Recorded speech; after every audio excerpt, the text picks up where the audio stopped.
अस्सलाम वालेकुम। I am Satyan Ali, lecturer botany in higher education department. आज की इस वीडियो में हम बॉटनिस्ट का पेपर डिस्कस करेंगे जो पंजाब पब्लिक सर्विस कमीशन की तरफ से कंडक्ट हुआ 31 मई 2025 को, यानी कि रिसेंटली ये पेपर कंडक्ट हुआ है। और ये पेपर सारे का सारा बॉटनी के सब्जेक्ट में से ही था। जिस तरह के बताया गया था कि 100% जो क्वेश्चंस होंगे वो बॉटनी के सिलेबस में से ही होंगे। तो जितने क्वेश्चंस हमें मैक्सिमम अवेलेबल हो सके हैं वो सारे के सारे हम इस वीडियो में डिस्कस करेंगे। वीडियो को एंड तक देखिएगा ताकि आपको मुकम्मल रहनुमाई मिल सके।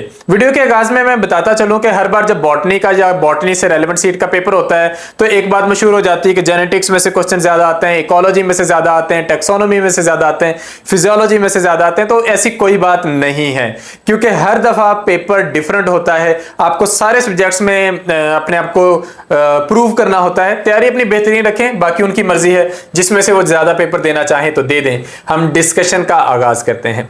सबसे पहला क्वेश्चन है ovuliferous scales in Pinus is part of. अगर आप पाइनस की फीमेल कोन देखेंगे ना तो उस फीमेल कोन के अंदर स्केल्स होंगे, तो उन स्केल्स को हम कहते हैं ओव्यूलिफेरस स्केल्स। ये वो वाले स्केल्स हैं जिनके साथ जो ओव्यूल मौजूद होता है। तो ये किसका पार्ट है? ये मेगास्पोरोफिल यानी कि जो फीमेल कोन है ये उसका पार्ट है। ठीक है। नेक्स्ट है मोस्ट प्रिमिटिव एल्गी। सबसे पुरानी एल्गी कौन सी है? अब कुछ कैंडिडेट्स यहां पर साइनोबैक्टीरिया को भी ठीक करके आए होंगे। समटाइम की बनाने वाला भी साइनोबैक्टीरिया को ठीक कर देता है, लेकिन साइनोबैक्टीरिया एल्गी नहीं है, ये हम जानते हैं। Cyanobacteria is bacteria. Blue green algae कहा जाता था लेकिन एल्गी है नहीं। तो आपके पास जो राइट आंसर है that is chlorophyta. So the most primitive algae is chlorophyta, it means green algae. Tallest plant belongs to which gymnosperm. अब ये क्वेश्चन मुख्तलिफ कैंडिडेट्स ने मुख्तलिफ तरह की स्टेटमेंट्स के साथ बताया था, तो हमने इसे हर तरह से डिस्कस कर लिया है। पहली बात, दुनिया के सबसे बड़े जो दरख्त हैं वो जिम्नोस्पर्मिक हैं। जिम्नोस्पर्म के कौन से ग्रुप से बिलोंग करते हैं? कोनिफर्स। लेकिन इसका यह मतलब नहीं है कि ये पाइनस से बिलोंग करते हैं, वो एक और ग्रुप है जिससे ये बिलोंग करते हैं। इस पौधे का नाम है सिकोया, लेकिन सिकोया की और स्पीशीज भी हैं। तो सबसे बड़ा जो सिकोया है दैट इज सिकोया सेम्परवायरेंस। ये कैलिफोर्निया में मौजूद है। इसकी हाइट 115.92 मीटर है। फीट में लिखेंगे तो 380.3 फीट। एसिड रेन किन की वजह से होती है? एसिड रेन नाइट्रोजन के ऑक्साइड्स और सल्फर के ऑक्साइड्स की वजह से होती है। कीमोऑटोट्रॉफ्स रिक्वायर। जो कीमोऑटोट्रॉफ्स होते हैं ये क्या करते हैं? देखें, बैक्टीरिया होते हैं कीमोऑटोट्रॉफ्स। तो उसके लिए वो क्या करते हैं कि उन्होंने खाना बनाना है, उन्होंने एनर्जी लेनी है, लेकिन वो फोटोसिंथेसिस नहीं कर रहे, वो असल में किसी मिनरल का यूज कर रहे हैं। मोस्टली वो इनऑर्गेनिक कंपाउंड्स का यूज करते हैं और उन इनऑर्गेनिक कंपाउंड्स के साथ साथ वो कार्बन डाइऑक्साइड का यूज करते हैं और इनको यूज करके वो अपनी एनर्जी की डिमांड को फुलफिल करते हैं। प्लेसेंटेशन इन केशिया। अब केशिया जो है, केशिया फिस्टुला फॉर एग्जांपल, ये अमलतास का नाम आपने सुना होगा। तो ये आपके पास फलीदार पौधा है। इसका ताल्लुक फैमिली लिग्यूमिनोसी की सब फैमिली केसलपिनेसी से है। और ये जितनी भी फलियां होती हैं, फलियों के अंदर जो बीज होते हैं उनकी जो अरेंजमेंट होती है वो मार्जिनल होती है। तो प्लेसेंटेशन जो केशिया के अंदर भी आपको मिलेगी वो मार्जिनल प्लेसेंटेशन ही मिलेगी। Which of the following is not a gymnosperm. अच्छा, कौन सा जिम्नोस्पर्म नहीं है? तो साइकस पाइनस एबिस जिम्नोस्पर्म है। पाम ट्री यानी कि जो खजूर का दरख्त है वो आपके पास जिम्नोस्पर्म नहीं है, एंजियोस्पर्म है। Equisetum belongs to. इक्विसिटम एक टेरिडोफाइट प्लांट है। और टेरिडोफाइट के कौन से ग्रुप से इसका ताल्लुक है? इसका ताल्लुक है सफिनोप्सिडा से। आपने टेरिडोफाइट्स में ग्रुप पढ़े होंगे साइलोप्सिडा, लाइकोप्सिडा, सफिनोप्सिडा और टेरोप्सिडा। तो ये जो सफिनोप्सिडा है इससे इक्विसिटम बिलोंग करता है। सिलेजिनेला क्या है? सिलेजिनेला उन इब्तदाई पौधों में से एक है जिन्होंने मुख्तलिफ तरह के स्पोर्स बनाने शुरू किए। It is heterosporous. ये दो तरह के स्पोर बनाता है, माइक्रोस्पोर्स और megaspores. Which one is not an essential oil. आपकी जो बॉडी की रिक्वायरमेंट है, डिमांड है, उसके मुताबिक जो लिनसीड है ये बिल्कुल भी आपके लिए ये एसेंशियल ऑयल नहीं है। Example of runner. अच्छा, कुछ बुक्स में आपको जैस्मीन का नाम भी रनर के तौर पे लिखा हुआ मिल जाएगा, लेकिन जैस्मीन को आप एग्जैक्टली पुट करेंगे स्टोलोन वाले ग्रुप में। ठीक है, तो जो रनर है वो आपके पास साइनोडोन डेक्टिलोन है, आप इसे बरमूदा ग्रास कहते हैं। तो ये एज ए रनर आप इसे कंसीडर करेंगे। डाइकोट्स की सबसे एडवांस्ड फैमिली कौन सी है? एस्टेरेसी। क्वेश्चन कई तरह से आता है। सबसे एडवांस फैमिली का नाम एस्टीरेसी भी हो सकता है, सनफ्लावर फैमिली भी हो सकता है, कंपोजिटिव फैमिली। ये एक फैमिली के मुख्तलिफ नाम हैं जो हम यूज करते हैं। तो ये क्वेश्चन आप ध्यान से कीजिएगा, हो सकता है तीनों नाम देकर एट द एंड लिखा हुआ हो all of these. Dimorphic chloroplast is seen in, अच्छा कुछ पौधे ऐसे होते हैं कि उनके अंदर दो दो तरह के क्लोरोप्लास्ट होते हैं, एक नॉर्मल क्लोरोप्लास्ट जिस तरह का स्ट्रक्चर आप रूटीन में पढ़ते हैं, और एक कुछ स्पेशल किस्म के क्लोरोप्लास्ट जिसमें ग्रेना कम होते हैं या नहीं होते। तो हम कहते हैं कि इस पौधे में दो तरह के क्लोरोप्लास्ट हैं, दो फॉर्म्स के क्लोरोप्लास्ट हैं। तो जो C4 प्लांट्स आप पढ़ते हो ना, जिनके अंदर बंडल शीथ सेल्स हैं, उनके पास डाइमॉर्फिक क्लोरोप्लास्ट मौजूद होते हैं। तो राइट आंसर है शुगर केन। सकुलेंट स्टेम यानी कि फ्लैशी स्टेम जो पानी स्टोर कर सकता है, ये कौन से पौधों में पाया जाता है? ये सकुलेंट प्लांट्स में पाया जाता है। एग्जाम्पल है ओपनशिया। इन मोरस प्लांट, मोरस अल्बा शहतूत का पौधा है, इसमें जो मेल फ्लावर्स होते हैं उनकी इन्फ्लोरेसेंस को हम क्या कहेंगे? कैटकिन इन्फ्लोरेसेंस कहेंगे। ये यूनिसेक्सुअल होती है।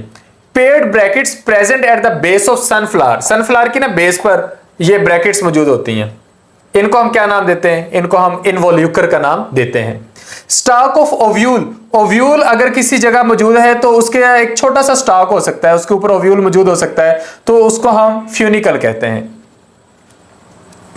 बाकी ये जो पेडिसल है ये आपको पता है, स्टॉक ऑफ फ्लावर है, पेडंकल स्टॉक ऑफ इन्फ्लोरेसेंस है, पिट्यूल स्टॉक ऑफ लीफ है। तो ये सबके लिए अलग अलग टर्म्स आप यूज करेंगे। Difference between sporophyte and pteridophyte, actually ये स्टेटमेंट ऐसे नहीं होगी। पूछा क्या होगा कि ट्रिडोफाइट के स्पोरोफाइट में खास बात क्या होती है? मतलब हर पौधे की एक गमेटोफाइट जनरेशन है, एक स्पोरोफाइट जनरेशन है। तो ट्रिडोफाइट प्लांट्स का स्पोरोफाइट इतना खास क्या है? ब्रायोफाइट्स के मुकाबले में वो जरा बेहतर कैसे है? तो बेहतर इसलिए है क्योंकि उनका जो ट्रिडोफाइट्स का स्पोरोफाइट है वो डोमिनेंट भी है और इंडिपेंडेंट भी है। पाइनस के अंदर स्टील किस तरह का होता है? पाइनस का दरख्त जरा ग्रो करता है, तो इसका जो स्टील है उसमें xylem phloem side by side मौजूद है, और दरमियान में चूंकि कैम्बियम भी मौजूद होता है, तो ऐसी अरेंजमेंट वेस्कुलर टिश्यूज की जिसमें जाइलम और फ्लोएम के दरमियान कैम्बियम मौजूद हो और सेकेंडरी ग्रोथ करवा रहा हो, उसको हम ओपन कहते हैं। लिविंग फॉसल कौन सा है? साइकस भी लिविंग फॉसल है, जिंकगो भी लिविंग फॉसल है। तो ये both of these right answer consider होंगे। Formula to calculate biological oxygen demand, आप किसी यूकेटिक बॉडी की बायोलॉजिकल ऑक्सीजन डिमांड चेक करना चाहते हैं तो आप वहां पर पहले ऑक्सीजन लेवल चेक करेंगे और बाद में ऑक्सीजन लेवल चेक करेंगे, तो वो उससे आपको बायोलॉजिकल ऑक्सीजन डिमांड मालूम हो जाएगी। आपने पहले डिसॉल्व्ड ऑक्सीजन चेक करनी है और बाद की डिसॉल्व ऑक्सीजन चेक करनी है माइक्रोबियल एक्टिविटी के बाद। एपिपेटलस स्टेमन इज फाउंड इन, ऐसा स्टेमन जो पेटल्स के साथ जुड़ा हो उसको हम एपिपेटलस स्टेमन कहते हैं। ये बहुत सारे पौधों में होता है। तो इसकी एग्जांपल आपके पास आइपोमिया है, आइपोमिया को आप मॉर्निंग ग्लोरी भी कहते हैं, तो इसके पास एपिपेटलस स्टेमन होता है। इन यूफोर्बिया इन्फ्लोरेसेंस, यूफोर्बिया जो प्लांट्स होते हैं इनके अंदर सियाथियम इन्फ्लोरेसेंस होती है, बड़ी स्पेशल किस्म की इन्फ्लोरेसेंस है। इसमें एक स्पेशल अरेंजमेंट होती है मेल और फीमेल फ्लावर्स की। तो ये खाइम इन्फ्लोरेसेंस की एक टाइप है। तो ये किस तरह की खाइम इन्फ्लोरेसेंस है? ये यूनिपेरस खाइम इन्फ्लोरेसेंस है। Members of Chlorophyta don't have, green algae जो है इसके पास क्या नहीं होता? भी ग्रेना होते हैं, लेमिला होते हैं, पिगमेंट्स होते हैं, एल्गिन नहीं होता। तो ये राइट आंसर होगा। वुड इज, लकड़ी में सबसे ज्यादा कौन सी चीज होती है? लकड़ी में जो सबसे ज्यादा चीज होती है वो सेकेंडरी जाइलम होता है, यही नॉन लिविंग होता है, यही उसको हार्ड बनाता है। कॉर्क सेल्स में क्या चीज ज्यादा डिपॉजिट होती है? सिबेरिन ज्यादा डिपॉजिट होता है। पाइनस की वुड किस तरह की है? पाइनस की वुड ना कंपैक्ट होती है, चीड़ के दरख्त की लकड़ी हम अच्छी मानते हैं, तो वो कंपैक्ट होती है, हार्ड होती है, तो वो फिर पिग्नोजाइलिक आपके पास वुड कंसीडर होगी। उसके मुकाबले में जो मेनोजाइलिक है इसमें पैरेनकाइमेटस मटेरियल ज्यादा होता है, तो ये जरा सॉफ्ट वुड होती है, थोड़ी कच्ची लकड़ी काउंट होती है। लेकिन जो पाइनस की वुड है वो आपके पास पिग्नोजाइलिक वुड काउंट होगी। Cork is found by, cork जो है ये डेवलपमेंट के प्रोसेस में फेलोजन से बनता है। साइलोटम में जो स्पोरेंजिया कहां पे होते हैं? लेटरल ब्रांचेस की टिप्स पे होते हैं। लिविंग साइलोफाइट्स और प्रिमिटिव ट्रिडोफाइट, देखें ट्रिडोफाइट्स का सबसे पहला ग्रुप है साइलोप्सिडा, ठीक है, आप उन्हें साइलोफाइट्स भी कह सकते हैं। तो साइलोफाइट्स जो है ये सबसे पहले ट्रिडोफाइट्स हैं। इसमें बहुत सारे जेनरा हैं, कुछ सर्वाइव कर रहे हैं, कुछ एक्सटिंक्ट हो चुके हैं। तो जो मौजूद हैं उन्हें आप लिविंग कहते हैं, लिविंग भी कह सकते हैं, एक्सटेंट भी कह सकते हैं। आप इसे एक्सटिंक्ट के साथ मिक्सअप नहीं करेंगे। तो ये जो टर्म है एक्सटेंट, लिविंग ट्रिडोफाइट्स जो है या साइलोफाइट्स हैं, इसकी एग्जांपल है साइलोटम और मेसी पेटेरिस। वो जो कुकसोनिया वगैरह हैं या साइलोफाइटोन वगैरह वो खत्म हो चुके हैं। सेलिस, if a cell is placed in a solution having 0.1 molar molarity and there is no change in the cell, the solution of the cell has, देखें आपने एक सॉल्यूशन तैयार किया, सॉल्यूशन की मोलैरिटी है 0.5 मोलर, आप उसके अंदर एक सेल डाल देते हैं, सेल की भी मोलैरिटी है 0.5 मोलर। अब इस वाहद केस में ये होगा कि जितना पानी सेल में जाएगा उतना ही बाहर आएगा, तो इसका मतलब ये हुआ कि ये आइसोटोनिक कंडीशन है। तो आपका जो सॉल्यूशन है सेल का भी और बाहर का भी वो 0.5 मोलर है। अगर ये बराबर ना होते तो चेंज लाजमी आनी थी, चाहे सेल श्रिंक करता या फूल जाता। ऑस्मोटिक प्रेशर जो प्योर वाटर का होता है ये हमेशा 0 होता है, तो 0 इज द राइट आंसर। स्कोया, ये बार बार रिपीट हो रही बात, स्कोया रेडवुड जो है इसका ताल्लुक कोनिफर से है, लेकिन मैंने बता दिया ये पाइनस नहीं है, ये अलग से एक ग्रुप है जिम्नोस्पर्म्स का ही। आप इसे क्यूप्रेसी कंसीडर करेंगे और ये एक अलग से ग्रुप है। The male gametophyte in angiosperms, angiosperms के अंदर जब पोलन ग्रेन जर्मिनेट करता है ना तो वो मेल गमीटोफाइट कंसीडर होता है, क्योंकि फिर उसके पास वो तमाम लवाजमात मौजूद होते हैं। फॉर एग्जांपल ये आप कहते हैं कि ये पोलन ग्रेन है, ये उसके पास एक न्यूक्लियस है, लेकिन इसे एक न्यूक्लियस ने डिवाइड होके उसके अंदर पोलन ट्यूब डेवलप करवानी है, ट्यूब न्यूक्लियस बनना है, पीछे जनरेटिव न्यूक्लियस ने 2 स्पर्म्स बनवाने हैं, आप इसको जर्मिनेटेड पोलन ग्रेन कह देते हो और यही मेल गमीटोफाइट है। कैम प्लांट जो है सहराई पौधे हैं, पानी की कमी में होते हैं और ये पानी के उड़ने को, ट्रांसपरेशन को बर्दाश्त नहीं कर सकते, उसमें सर्वाइव नहीं कर सकते। तो जो कैम प्लांट्स हैं, क्रेसुलेसियन एसिड मेटाबॉलिक प्लांट्स जो हैं, इनको अपने स्टोमेटा रात को खोलने पड़ते हैं, ये पानी की कमी में गुजारा नहीं कर सकते। सक्सेशन ऑन सैंड, एक होती है सक्सेशन ऑन ड्राई लैंड, एक है सक्सेशन ऑन सैंड। अगर ड्राई लैंड पे हो रही है तो उसे आप जीरो सीयर कहते हैं, वो आपने सुना होगा, लेकिन अगर सैंड पे हो रही है तो उसके लिए जो एग्जैक्ट वर्ड यूज होगा वो सेमोसीयर यूज होगा। Plants that show CAM metabolism are, जो पौधे सहरा में होते हैं सकुलेंट प्लांट्स हैं, ये आपके पास कैम मेटाबॉलिज्म शो करते हैं।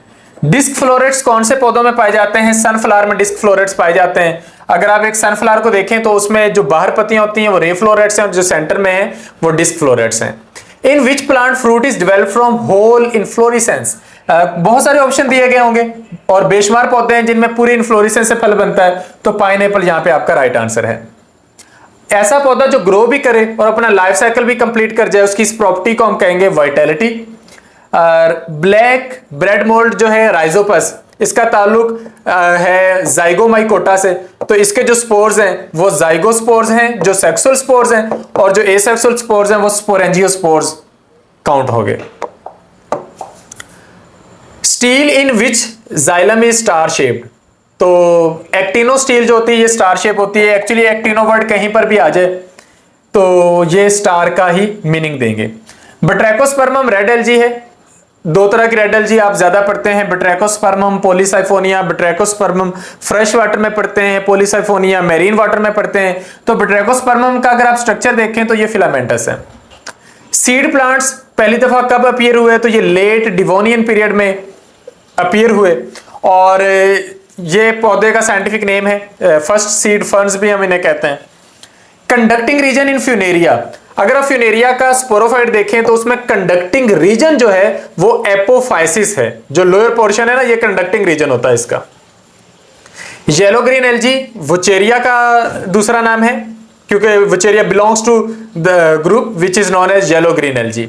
ट्राइकॉम्स किस में होते हैं? डाइकोट स्टेम में होते हैं। पायरोवेट ऑक्सीडेशन, अच्छा ये जो ग्लूकोज से पायरोवेट बनता है आप उसे ग्लाइकोलाइसिस कहते हैं, फिर पायरोवेट से एसिटाइल को एंजाइम ए बनता है, आप इसे पायरोवेट ऑक्सीडेशन कहते हैं। तो ये जो पायरोवेट ऑक्सीडेशन का प्रोसेस है ये माइटोकॉन्ड्रिया में इनर मेम्ब्रेन क्रॉस करने के बाद होता है। तो ये वाली जो जगह होती है माइटोकॉन्ड्रियल मैट्रिक्स वाली, यहां पर ये प्रोसेस हो रहा होता है, तो इसे हम पायरोवेट ऑक्सीडेशन कहते हैं। First stable product of Calvin cycle, Calvin cycle में रिएक्टेंट होता है राइबोलोज बिसफॉस्फेट, कार्बन डाइऑक्साइड ऐड होती है, पहला 6 कार्बन कंपाउंड बनता है जो कि स्टेबल नहीं होता, और इससे अगला कंपाउंड बनता है 3-फॉस्फोग्लिसरेट, या आप उसे 3-फॉस्फोग्लिसरिक एसिड भी कहते हैं। So first stable product of Calvin cycle is 3-फॉस्फोग्लिसरिक acid. और हमारी लास्ट स्लाइड आ गई, लीफ विदाउट स्टॉक, अगर पत्ते का स्टॉक नहीं होगा तो ऐसे पत्ते को हम सिसाइल लीफ कहेंगे। और the very last available MCQ is tryptophan acts as precursor of. देखें ये एमसीक्यूज पर डिपेंड करता है, अगर एमसीक्यूज में ऑक्सीजन का जिक्र है तो ऑक्सीजन आपका राइट आंसर होगा, क्योंकि ट्रिप्टोफान ऑक्सीजन की सिंथेसिस के लिए यूज होता है। इसके साथ साथ ये बाकी के अमीनो एसिड्स बहुत सारे हैं जिनके लिए ये एज ए प्रीकर्सर काम करता है। तो जितने अवेलेबल क्वेश्चंस थे बॉटनिस्ट के पेपर में से वो हमने डिस्कस कर दिए हैं। उम्मीद है आपको काफी रहनुमाई मिली होगी। अगर आप लोग मुस्तकबिल में बॉटनी के लिए तैयारी करने जा रहे हैं, अगर आप अपीयर होना चाहते हैं बॉटनी के एग्जाम में, लेक्चरर बॉटनी हो, बॉटनिस्ट हो, या कोई भी एग्जाम, और आपको लगता है कि आपको तैयारी करनी है, तो मैं आपको रिकमेंड करूंगा कि तैयारी करने का दिन आज है। आप अभी से बॉटनी का सेशन ज्वाइन कर लें। बॉटनी का सेशन ज्वाइन करने के लिए आप डिस्क्रिप्शन में दिए गए नंबर्स पर राब्ता कर सकते हैं, क्योंकि जब सीटें आती हैं तो सीटें आने के बाद जरूरी नहीं कि आपको 2-3 महीने दिए जाएं, हो सकता है 15 दिन के बाद टेस्ट हो जाए, जिस तरह टीजीटी बायोलॉजी वालों का पेपर हुआ है। तो इस तरह की सिचुएशन से बचने के लिए अपनी तैयारी पहले से करके रखें। तो अच्छी तैयारी के लिए फौरी तौर पर सेशन ज्वाइन करें। जो हमारा न्यू सेशन शुरू होने जा रहा है, आप उसका हिस्सा बने ताकि आपको बॉटनी की बेहतरीन तैयारी करवाई जा सके। वीडियो को अंत तक देखने के लिए शुक्रिया। Thank you. Allah Hafiz.